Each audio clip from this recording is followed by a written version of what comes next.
네, 오늘은 이사야서 43장 7절의 본문으로 제가 오직 하나님께 영광이라는 그 주제에 대해서 주제 설교를 좀 하려고 합니다. 작년이죠, 여러분. 2020년도 1월부터 3월에 방송되었던 미스터 트롯이라는 방송 프로그램이 있습니다. 임영웅 씨, 영탁, 또 그 다음에 대구의 자랑 이찬원 씨. 그래서 트로트 경연 대회가 한창 있었잖아요. 노래도 다 아시죠? 그런데 이제 저도 거기에 푹 빠져 있었습니다. 저도 목사이지만 한 2달 정도는 그 임영웅 씨의 바램과 그 보랏빛 엽서라는 노래를 들으면서 밤낮으로 들었던 것 같아요.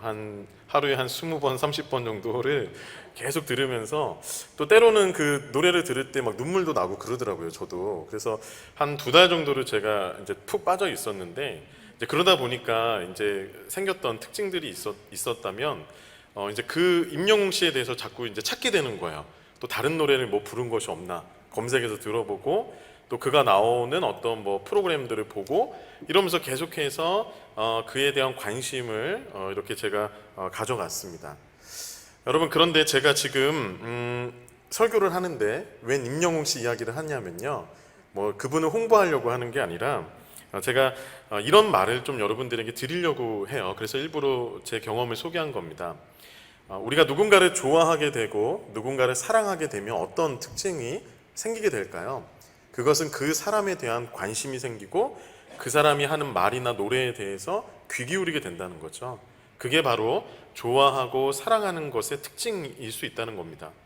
여러분, 독일의 신학자 폴 틸리히가 이런 말을 남겼습니다. PPT를 보시면요, 준비가 되어 있는데 사랑하는 사람에게 가장 먼저 해주어야 할 일은 듣는 것입니다.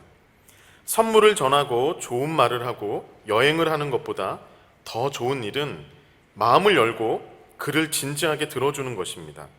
이 한 가지가 얼마나 중요한지 모릅니다. 듣는 사람이 말하는 사람을 움직입니다. 당신의 꿈에 대해 말하기보다, 사랑한다고 말하기보다 먼저 기쁘게 들어주어야 합니다. 그러면 상대방은 어떤 표현보다 더 많이 사랑받고 있음을 바로 알게 될 것입니다. 라고 그렇게 얘기했습니다. 어떠세요, 여러분? 공감이 되시나요? 그러면 여러분들에게 이 지금 내용을 가지고 질문을 하나 드려드릴게요. 여러분, 하나님 사랑하세요? 하나님 사랑하시는 거 맞죠? 여러분, 그러면 하나님 앞에 여러분은 주로 말하는 편이세요? 듣는 편이세요? 여러분, 우리가 신앙생활을 할 때 조금은 고쳐야 될 어떤 모습이 있어요. 우리가 신앙생활을 할 때 주로 우리는 어떤 식으로 많이 하죠? 하나님 앞에 예배하거나 기도하거나 하나님 앞에 나올 때 주로 우리는 우리 중심적으로 나와요. 하나님, 내 필요를 좀 알아주셨으면 좋겠고, 내 어떤 고민을 들어주셨으면 좋겠고, 나의 힘듦을 위로해 주셨으면 좋겠고, 이렇게 나 중심적으로 내가 일방적으로 말하기에 바쁘다는 거죠. 그러나 여러분, 그런 우리의 모습 속에서 하나님을 먼저 들으려 하는 태도가 있었는지 한번 생각해 보십시오. 사랑은요, 우리의 걸 일방적으로 강요하는 게 아니라 하나님의 말씀을 먼저 듣는 것입니다. 우리가 그렇게 하나님을 귀 기울이고 하나님의 뜻을 청종할 때 하나님은 우리가 얼마나 그분을 사랑하시는지를 안다라는 거예요. 사랑하는 성도 여러분, 저는 오늘 그래서요, 우리의 이런 어떤 일방적인 사랑의 관계가 아니라 하나님을 우리가 진심으로 사랑한다면 할 수 있는 최고의 행동은 무엇일까? 그것은 바로 하나님이 원하시는 뜻에 대해서 우리가 그것을 알고 이해하고 그 뜻을 위해서 살아가도록 우리의 삶을 변화시키는 것이 하나님께 우리의 사랑을 드리는 거라는 생각을 하게 되었습니다. 그리고 그 생각을 여러분들과 오늘 나누기를 원하는 것입니다. 그래서 여러분, 하나님이 나를 향해, 또 우리 대구 서영교회를 향해, 아니 이 세상을 향해 원하시는 그 뜻이 무엇인지를 한번 찾아보자는 거죠. 여러분, 성경을 보면요, 구약부터 신약까지 여러 주제가 나옵니다. 그런데 저는 이 성경의 주제 가운데 가장 본질적으로 가장 중요한 주제가 있다라면 바로 하나님의 영광이 아닐까 생각합니다.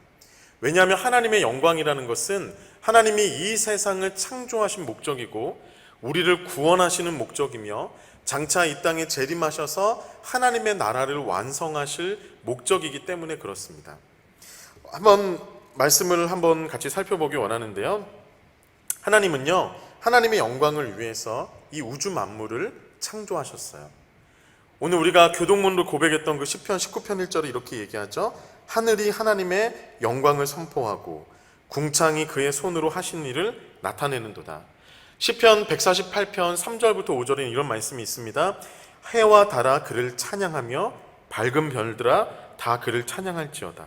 하늘의 하늘도 그를 찬양하며 하늘 위에 있는 물들도 그를 찬양할지어다. 그것들이 여호와의 이름을 찬양함은 그가 명령하심으로 지음을 받았음이로라. 구약 성경에만 이런 말씀이 나와 있지 않고요. 신약 성경의 끝인 요한계시록에도 이 말씀이 동일하게 기록되어 있습니다. 요한계시록 4장 11절에는요. 우리 주 하나님이여 영광과 존귀와 능력을 받으시는 것이 합당하오니 주께서 만물을 지으신지라 라고 그렇게 말씀하고 있다라는 거예요. 여러분, 하나님이 이 세상을 창조하실 때요, 그냥 창조하시지 않았습니다. 해달별을 만들고 이 세상에 존재하는 모든 피조물을 만드실 때 하나님은 목적을 갖고 만드셨다라는 거예요. 그 목적이 무엇이라고요? 영광 받기 원하시는 마음. 그래서 하나님은요, 이 세상을 만드실 때 그 피조물들에게 하나님을 드러내셨어요. 그것이 무엇이냐면 이 세상을 만드신 이 자연을 보십시오. 다 하나님의 지혜와 능력을 담고 있습니다. 인간이 어떻게 그것을 측량할 수 없을 정도로, 형언할 수 없을 정도 놀라운 이 자연 만물은 하나님의 지혜와 능력을 담고 하나님이 하나님의 영광을 계시하신 거라는 거예요. 여러분, 자연 만물만이 아닙니다. 인간을 만드실 때는 더 특별하게 인간을 만드셨어요. 우리가 잘 아는 것처럼 하나님의 형상을 따라서, 그분의 모양을 따라서 우리 인간을 만드셨잖아요. 그 얘기가 무엇일까요? 하나님이 인간에게 더 특별한 하나님의 지혜와 능력을 담았다라는 거예요. 그러면 그 말은 또 어떤 의미가 있을까요? 하나님이 그 인간을 통해 더 특별히 영광 받으시기 원하는 더 특별한 목적이 그 인간에게 있다라는 것입니다. 그래서 하나님은요, 인간으로 하여금 하나님의 지혜와 능력을 가지고 세상의 만물의 이름을 짓고 그들을 경작하며 운영하며 섬기며 하나님께 영광이 되도록 하셨다라는 것입니다. 여러분, 그런데 어떻게 됐습니까? 인간이 그 창조의 목적대로 살아갔나요? 창조의 목적을 잃어버렸죠. 여러분, 이 마이크는요, 지금 소리를 내기 위해서 이 자리에 있습니다. 이 마이크가 만약에 소리가 나지 않으면요, 이걸 먼저 고치려고 하겠죠? 그런데 고쳐서도 이게 수리가 되지 않아요. 그럼 어떻게 해야 될까요, 여러분? 이게 100만 원짜리라도, 이게 500만 원짜리라도 이거 그냥 여기다 계속 둬야 될까요? 아니, 이거는 지금 쓸모 없어서 버릴 수밖에 없는 고철 덩어리에 불과할 겁니다. 여러분, 마찬가지예요. 하나님이 창조하신 그 목적대로 인간이 살지 못해요. 하나님의 영광을 드러내지도 못할 뿐더러 하나님의 영광이 드러난 그 자연 만물을 온전하게 경작하지도 못할 정도로 인간은 우둔하여지고 자연 만물은 파괴되었습니다. 여러분, 죄가 무엇이에요? 타락이 무엇인가요? 하나님의 그 영광을 상실한 게 죄예요. 하나님의 그 영광에 미치지 못하는 게 죄고 타락인 것입니다. 그래서 로마서 3장 23절은 우리에게 이렇게 얘기하죠. 모든 사람이 죄를 범하였음에 하나님의 영광에 이르지 못하더니, 그 목적과 기능을 상실했다라는 거예요. 여러분, 그래서 구원이란 무엇일까요? 구원은 다른 게 아닙니다. 구원은요, 우리 입장에서는 우리가 천국 가는 게 구원이겠지만 하나님 입장에서는 구원이 무엇일까요? 그 목적을 상실하고 그 기능을 상실하고 하나님의 원래의 그 창조 영광을 받으시겠다는 목적을 상실한 인간과 자연 만물을 온전하게 회복하시는 게 바로 구원이에요. 그게 하나님께서 우리에게 베풀어 주신 구원이라고요. 여러분, 그래서 우리로 하여금 이 죄인들의, 그래서 우둔하여져서 미련하여진 우리들을요, 의의 신분으로 변화시켜 주셔서 하나님의 영광을 알만한 것들을 지혜를 주시고 성령을 통해서 깨닫게 해주셔서 우리가 하나님의 영광을 알고 이해하며 그분을 찬양하고 예배할 수 있도록 하고 이 자연 만물을 회복하게 하는 것, 그게 구원이라고요. 여러분, 에베소서 1장은 그래서 구원을 이렇게 얘기하고 있습니다. 1장 5절입니다. 그 기쁘신 뜻대로 우리를 예정하사 예수 그리스도로 말미암나 자기의 아들들이 되게 하셨으니 이는 그가 사랑하시는 자 안에서 우리에게 거저 주시는 바 그의 은혜의 영광을 찬송하게 하려는 것이라. 에베소서 1장 12절에 이렇게 얘기합니다. 이는 우리가 그리스도 안에서 전부터 바라던 그 영광의 찬송이 되게 하려 하심이라. 여러분, 이것이 바로 우리를 구원하신 하나님의 목적입니다. 여러분, 이뿐만이 아닙니다. 예수님께서 재림하시는 목적도요, 놀랍게도 똑같아요. 영광 받으시기 위해서 재림하신다라는 거예요. 여러분, 예수님은 하나님의 이 목적이 예수님이 다시 재림할 때도 역시 드러나고 나타납니다. 마태복음에 보면요, 하나님의 그 영광이라는 단어가 10번이 쓰이는데 예수님의 재림에만 관련돼서 5번 이상이 쓰이고 있어요. 제가 성경 구절 하나 읽어드리겠습니다. 마태복음 20장 30절에 그때 인자의 징조가 하늘에서 보이겠고 그때 땅의 모든 족속들이 통곡하며 그들이 인자가 구름을 타고 능력과 큰 영광으로 오는 것을 보리라. 하나님이 영광을 받으시기 위해서 그 택한 백성들을 구원하고 하나님을 거부하고 거절해야 하는 그 죄악들을 심판하시면서 영광 받으시기 위해서 이 땅에 재림하신다라는 거예요. 여러분, 그래서 초림하신 예수님은요, 가장 낮은 모습으로 이 땅에 오셨지만 재림하신 예수님은 가장 높으신 영광스러운 모습으로 우리에게 오시는 것이에요. 왜요? 영광 받으시기 위해서라는 것이죠. 사도행전 로마서에서 그 사도 바울이 이 말을 동일하게 반복하고 있습니다. 심지어 피조물도 하나님의 그 영광스러운 재림, 하나님 나라의 완성을 사모하고 있다라고 얘기하고 있어요. 로마서 8장 18절부터 19절 말씀입니다. 생각하건대 현재의 고난은 장차 우리에게 나타날 영광과 비교할 수 없도다. 피조물이 고대하는 바는 하나님의 아들들이 나타나는 것이니 21절 그 바라는 것은 피조물도 썩어짐의 종노릇한 데서 해방되어 하나님의 자녀들의 영광의 자유에 이르는 것이니라. 아멘.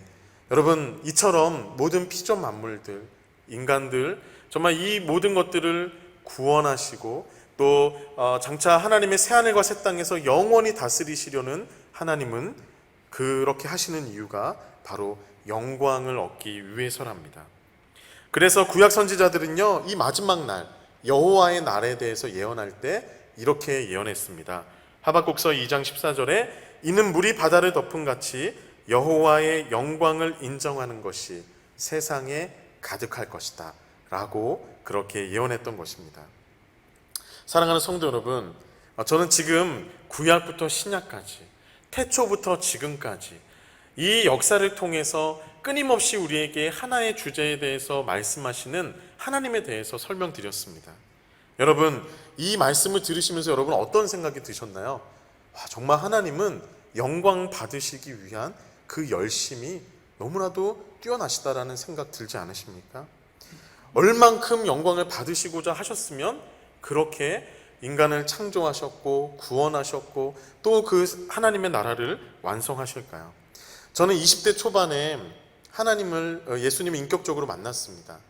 그렇게 인격적으로 만나면서요, 저는 하나님을 위해서 살고 싶었어요. 정말 하나님을 위해서 살고 싶어하는 그런 마음의 열정이 생길 때 이런 하나님의 마음에 대해서 듣게 되고 알게 되었습니다. 그런데 그 마음이 너무나도 감사하더라고요. 하나님이 나를 통해서 하나님께서는 영광 받으시고자 이 땅에 130년 전에 선교사를 이 땅에 보내시고 이 땅에 지상교회를 세우시고 또 목사님들을 세우셔서 또 저에게 하나님의 말씀을 가르쳐 주시고 나로 하여금 하나님을 알게끔 하셨구나. 이렇게 하신 이유는 정말 태초부터 그렇게 영광 받으시기 원하시는 그 하나님의 열심 때문에 내가 구원받았구나라는 사실을 제가 깨닫게 된 것입니다. 그래서 저에게는 한 가지의 목표가 생겼어요. 정말 하나님의 영광을 위해서 살고 싶다. 어떻게 하면 하나님의 영광을 위해서 살 수 있을까? 그렇게 고민하면서 신학의 길을 가게 되고 또 선교에 대한 마음을 품고 이 자리까지 서게 된 것 같습니다. 여러분은 어떠시나요? 여러분은 하나님의 그 마음을, 하나님의 그 사랑을 느끼셨나요? 여러분도 아마 저와 똑같다고 생각합니다. 왜냐하면 저만 구원받은 게 아니잖아요. 이 자리에 이 수많은 사람들이 있는데 이 자리에서 저만 구원받지 않지 않았습니까? 여러분 모두 구원받지 않았습니까? 저만 하나님 사랑 특별히 받았나요? 여러분도 하나님 사랑 특별히 받으셨잖아요. 여러분, 그러므로요, 이 하나님의 그 마음은요, 목사님이나 뭐 저와 같은 선교사나 이런 몇몇 특별한 사람만 품어야 되는 마음이 아니에요. 구원받은 하나님의 사랑을 받은 우리 모두가 품어야 되는 마음이고 뜻이어야 되는 것입니다. 그래서 고린도전서 6장 19절 20절은 우리에게 이렇게 얘기합니다. 너희 몸은 너희가 하나님께로부터 받은 바 너희 가운데 계신 성령의 전인 줄 알지 못하느냐. 너희는 너희 자신의 것이 아니라 값으로 산 것이 되었으니 그런즉 너희 몸으로 하나님께 영광을 돌리라. 이 말씀은 바로 여러분들에게, 바로 나에게 주시는 하나님의 말씀인 것입니다. 자, 그럼 여러분, 우리가 어떻게 하는 것이 하나님의 영광을 위해서 사는 것일까요? 우리는 이 질문을 당연히 던져야 되죠.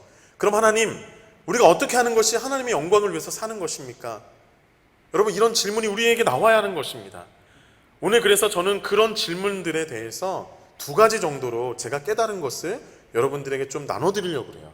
그래서 그 두 가지의 적용점을 가지고 여러분들의 삶이 하나님께 영광을 올려드릴 수 있는 삶이 되었으면 좋겠습니다. 첫 번째로는요, 개인적인 적용점으로 여러분 하나님의 영광을 위한 삶을 살아가실 때 반드시 하셔야 될 일이 있습니다. 그것은 하나님을 알아가는 일에 힘써야 한다는 것입니다. 하나님을 알아가는 일에 힘써야 한다는 거예요. 여러분, 왜냐하면요, 하나님에 대해서 아는 만큼 하나님께 영광 올려드릴 수 있기 때문에 그래요. 반대로 얘기하면 하나님에 대해서 모르면 하나님께 영광을 드리고 싶어도 돌릴 수가 없다라는 것입니다. 그렇기 때문에 우리는 하나님을 알아가는 일에 힘써야 됩니다. 여러분, 영광이라는 개념을 우리가 이해하면 이것이 금방 이해가 됩니다. 영광. 여러분, 영광이라는 단어를 들으실 때 어떤 생각이 먼저 드시나요? 아마 우리가 성화에서 보았던 그런 장면들, 찬란한 빛이 있고 해보다도 더 찬란한 어떤 빛이 비춰서 우리가 막 눈부시고 눈도 깜빡이지 못할 정도로 어떤 하얀 빛과 같은 그것이 영광이라고 생각하시죠? 여러분, 그러나 영광은 빛의 이미지가 아니라 무게의 이미지입니다. 히브리어로 영광은 카보드인데 그 카보드는 뜻이 무겁다라는 뜻이에요. 무겁다. 그 존재의 무거움을 말하는 것입니다. 이건 이렇게 쉽게 말씀드릴 수 있을 것 같아요. 여러분, 이 자리에서 제가 설교하는 것보다 예를 들어서 모세나 사도 바울이 이 자리에서 설교하고 있다면 여러분 어떨까요? 우리의 예배드리는 태도, 설교를 듣는 태도가 아마 훨씬 다를 겁니다. 저 역시도 정말 한마디도 놓치고 싶지 않아서 귀를 쫑긋하며 정말 귀를 기울여서 그 말씀을 들을 거예요. 왜 그렇죠? 그 모세나 바울이 갖는 존재의 무거움이 저보다 훨씬 크기 때문에 그런 거예요. 그게 바로 영광이라는 겁니다. 여러분, 그런데 이 영광이라는 것을 우리가 좀 더 쉽게 이해할 수 있도록 제가 한 어떤 신학자의 그 정의를 여러분들에게 소개해 드리려고 그래요. 스티븐 호돈이라는 신학자의 정의입니다. 이분은 미션 퍼스펙티브스라는 그 선교의 교과서와 같은 책을 공동으로 집필했는데 그분이 내린 영광의 정의가 바로 이렇습니다. 영광은 그 존재가 가지고 있는 본질적인 가치와 아름다움이다. 즉, 그 존재만이 가지고 있는 구별되는 특성과 가치가 바로 영광이라는 것입니다. 여러분, 그러면 하나님의 영광은 무엇일까요? 하나님만이 가지고 있는 구별되는 그 가치, 이 세상에 그 어떤 피조물도 갖지 못한 하나님만 가지고 있는 그분의 본질적인 아름다움, 그분의 그 특성, 그것이 바로 하나님의 영광이라는 것이죠. 여러분, 그러면은 영광을 돌린다, 우리가 얘기하는 영광을 돌리겠습니다. 그 영광을 돌린다라는 건 무슨 말일까요? 그 하나님의 본질적인 아름다움과 그 하나님의 구별되는 가치를 발견하고 나서 그에 합당한 반응과 인정을 하는 것, 그게 바로 영광을 돌리는 겁니다. 여러분, 그래서 영광이라는 이 개념은요, 네 가지의 어떤 단계를 거칠 수밖에 없어요. 조금 이렇게 무슨 강의 같지만 여러분 한번 좀 귀 기울여 들어주시기 바랍니다. 제가 PPT를 준비했는데 영광이라는 개념은 그래서 이렇게 네 가지의 순환적인 사이클을 가지고 이루어질 수밖에 없는 그런 말입니다. 첫 번째는 무엇이냐면 영광의 소유예요. 그리고 그것이 드러나야 돼요. 그리고 그것을 봐야 되고 그것에 반응하는 일이 필요하다라는 거예요. 여러분, 이걸 좀 제가 예를 들어 쉽게 설명을 한번 해드릴게요. 박지성이라는 축구 선수가 있습니다. 여러분 잘 아시죠? 박지성 선수 여러분 잘 아시죠? 아셔야 됩니다. 모르면 이거를 제가 설명해도 그것이 의미가 없어요. 박지성이라는 축구 선수가 있어요. 정말 축구를요 너무나도 잘하는, 우리나라에서 정말 자랑할 만한 축구 선수입니다. 그런데 여러분, 박지성 선수를 향해서 우리가 와 정말 축구를 전 세계적인 수준으로 잘한다라고 우리가 칭찬하기 위해서는 먼저 어떤 게 선행돼야 될까요? 그 박지성 선수가 축구를 정말 진짜 그렇게 잘해야 되지 않을까요? 그죠? 축구를 이 동네에서 조기 축구에 하는 수준으로밖에 못하는데 우리가 어떻게 그런 수준을 가지고 정말 축구를 세계적으로 잘합니다라고 칭찬할 수 있겠어요? 우리가 반응을 하기 전에는 먼저 그가 그런 능력을 갖고 있어야 돼요. 영광의 소유예요. 먼저 축구를 잘해야 된다는 거예요. 그런데 잘하기만 하면 안 되죠. 그걸 드러내야지 알 수 있지 않겠습니까? 그가 만약에 그런 세계적인 실력을 가지고서 동네에서 그냥 조기 축구에서 한 달에 한 번만 공을 찬다면 어떻게 우리나라 사람 모두가 다 그에 대해서 그 실력을 알 수 있었겠습니까? 모르죠. 그렇기 때문에 반드시 그가 가진 그 능력을 그에 합당한 위치에서 표현해내야 돼요. 그래서 동네에서 조기 축구가 아니라 월드컵과 같은 아주 큰 경기에서 전 세계적인 선수들 앞에서 박지성 선수는 자기의 능력을 보여준 것입니다. 여러분, 그것이 바로 영광의 드러남, 계시라는 거예요. 여러분, 세 번째는 어떤 그러면 단계입니까? 이제 그것을 인식하는 거죠. 그래서 그 TV 경기를 통해서 호날두와 메시와 같은 세계적인 선수랑 같이 볼을 다툼하면서 골을 넣는 장면을 저희가 TV를 통해 본 거예요. 그리고 마지막 네 번째입니다. 그에 맞는 합당한 반응. 여러분, 그렇게 골을 넣는 그 박지성 선수의 모습을 보면서 우리는 어떻게 반응해야지 그게 합당한 거겠습니까? 박수를 치면서, 환호를 보내면서, 와 정말 당신은 축구를 너무나 잘합니다. 어쩜 그렇게 축구를 세계적으로 그렇게 잘합니까? 정말 당신이 우리 대한민국의 자랑스러운 축구 선수입니다라고 인정하는 게 그게 합당한 거겠죠. 만약 그렇게 월드컵에서 골을 넣는 장면을 보면서도 우리가 축구를 저거밖에 못하니, 내가 왼발로 해도 저거보다 잘하겠다. 저게 뭐야 도대체? 축구를 저렇게, 나 같으면 저기서 한 10골을 넣었다. 여러분, 이렇게 만약에 반응한다면 그건 박지성 선수, 그 골을 넣은 선수에 대해서 우리가 합당한 반응을 하지 않는 거가 되겠죠. 여러분, 제가 왜 이런 예를 드렸는 줄 아세요? 하나님과 우리의 관계가 이렇다라는 것입니다. 영광이 이렇게 하나님과 우리 사이에 일어난다라는 거예요. 여러분, 하나님께 합당한 영광 올려드리는 삶을 살고 싶으세요? 그 하나님이 영광이 어떤 것인지를 알아야죠. 그분이 이 세상의 피조물들과 얼만큼 다른, 얼만큼 뛰어난, 정말 전지전능하시고 지혜로우시고 선하시고 인자하시고 자비로우시고 긍휼하신 그 긍휼의 깊이가 얼만큼인지 우리가 알아야죠. 그래야 그거에 맞는 합당한 반응을 올려드릴 수 있지 않을까요? 그래서 여러분, 영광을 돌리기 위해서는요, 하나님이 가지신 그 탁월함에 대해서, 하나님이 가지신 그 위대함에 대해서 먼저 알아야 하는 것입니다. 성경은 우리에게 그것을 알아야 한다고 말하고 있어요.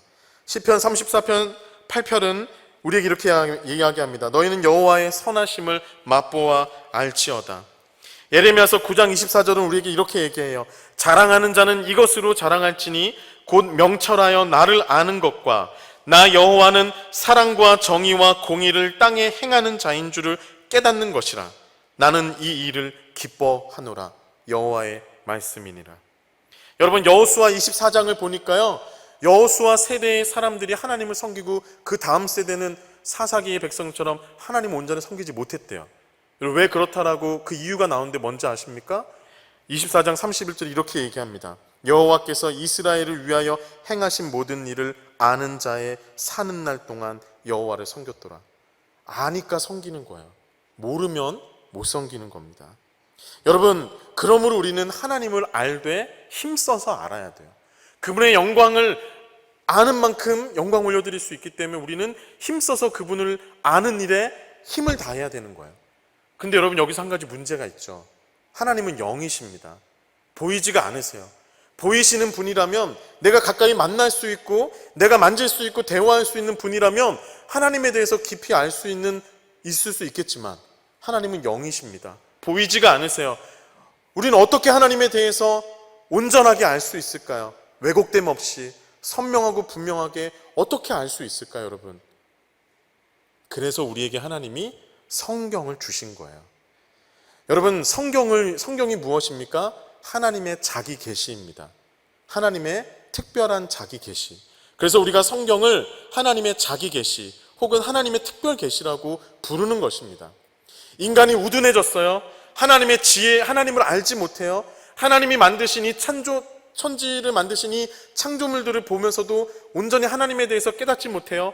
그리고 이 세상도 오염되어서 하나님을 희미하게 알 뿐이지 온전하게 알지 못해요.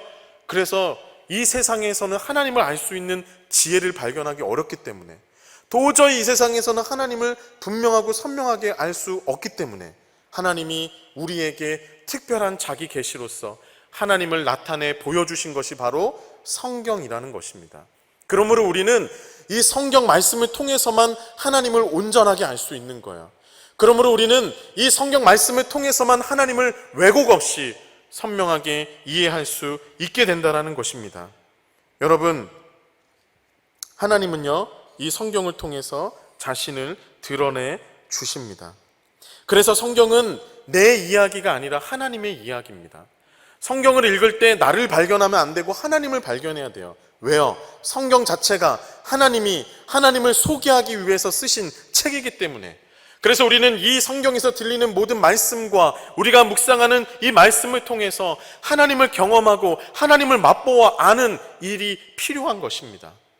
여러분, 이 설교 시간도 그런 시간입니다. 우리가 큐티하는 시간도 그런 시간이 되어야 하는 것입니다. 사랑하는 성도 여러분, 이 성경을 통해 하나님이 어떤 분이신지를 발견하시는 여러분 되시길 바랍니다.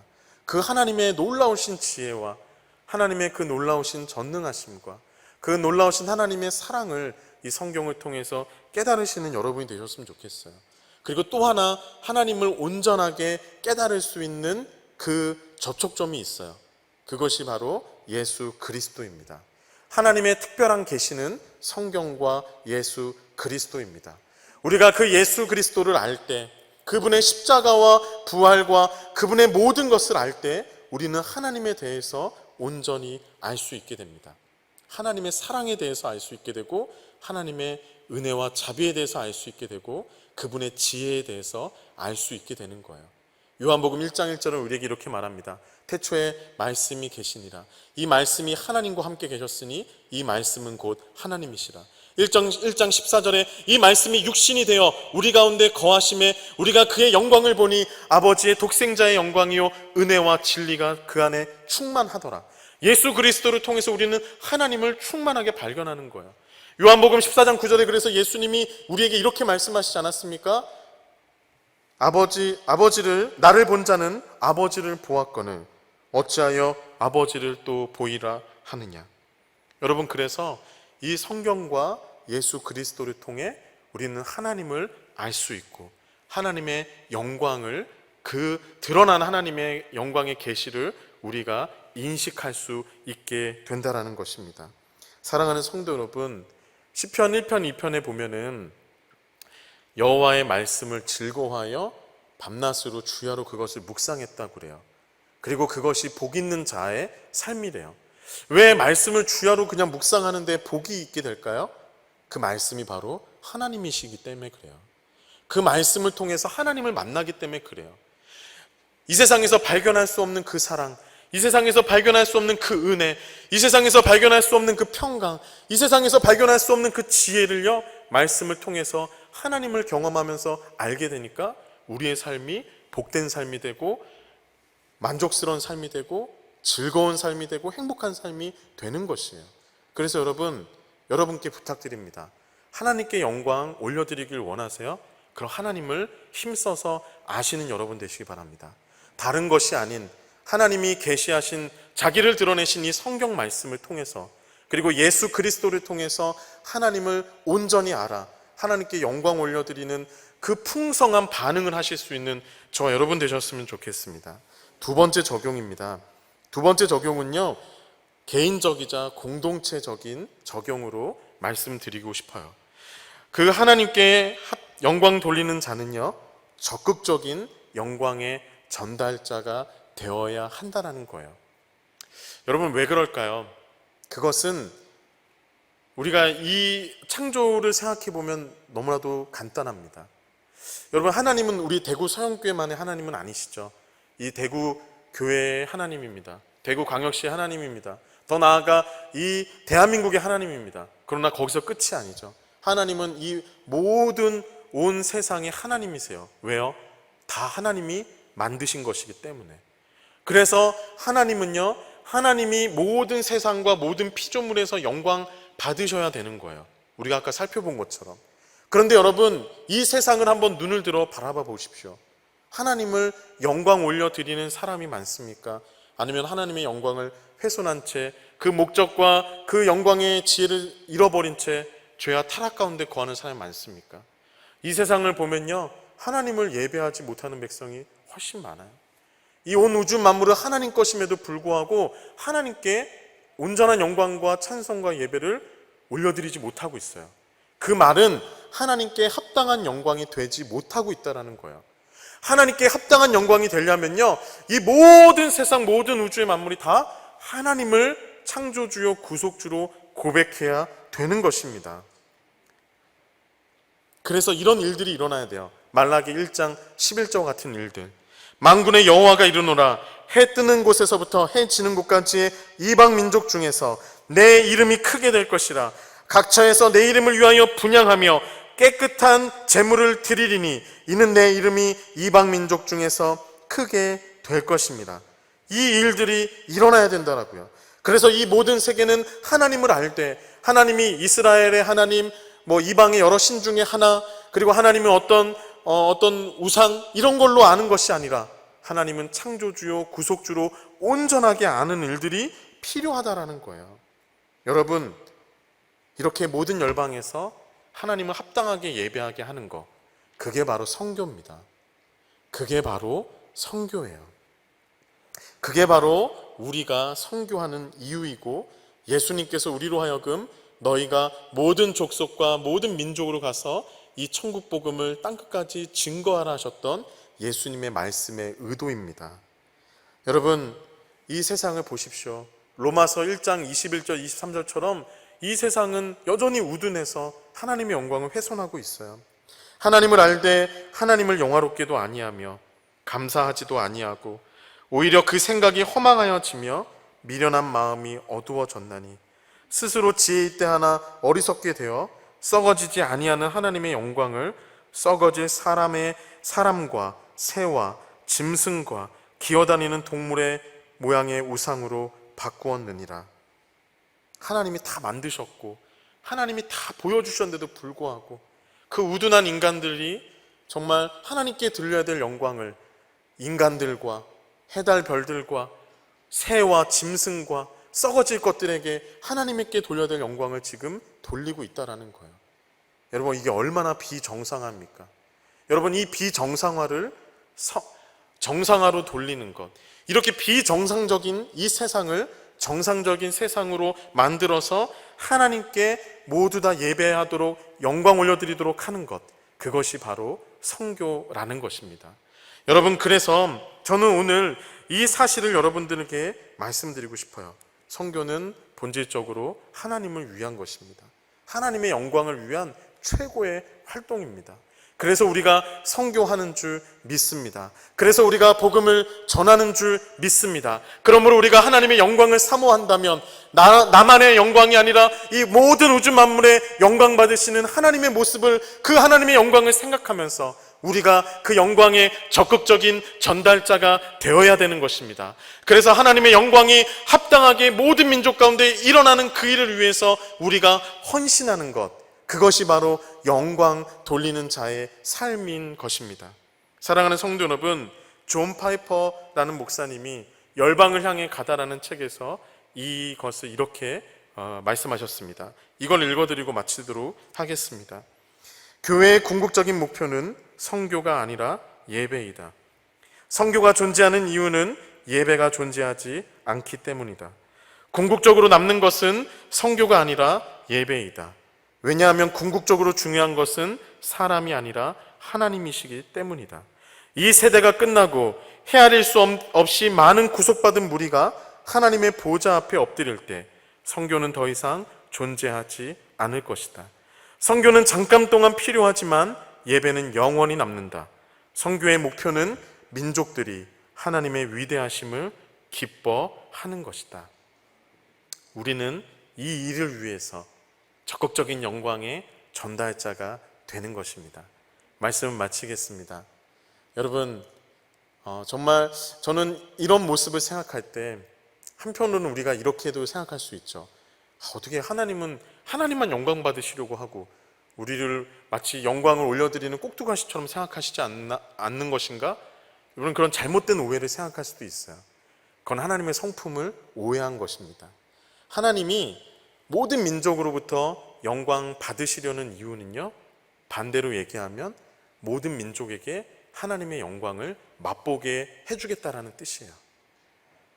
우리가 이렇게 잠깐 하나님의 은혜를 맛봐도 너무 행복하고 기쁜데, 하나님을 우리가 열심히 알고, 그리고 우리 대구 서영교회 이만큼만 모여도 우리가 너무나 기쁘고 감사한데, 이 대구의 모든 사람들이, 우리 대한민국의 모든 사람들이, 이 열방의 모든 사람들이 다 한마음 한뜻이 되어 우리 구주 예수 그리스도를 높이고 하나님을 아는 지식에 다 충만해서 하나님을 같이 한마음으로 찬양하고 그렇게 하나님께 영광 올려드린다면, 여러분, 영광 올려드리는 우리의 마음이 얼마나 기쁠까요?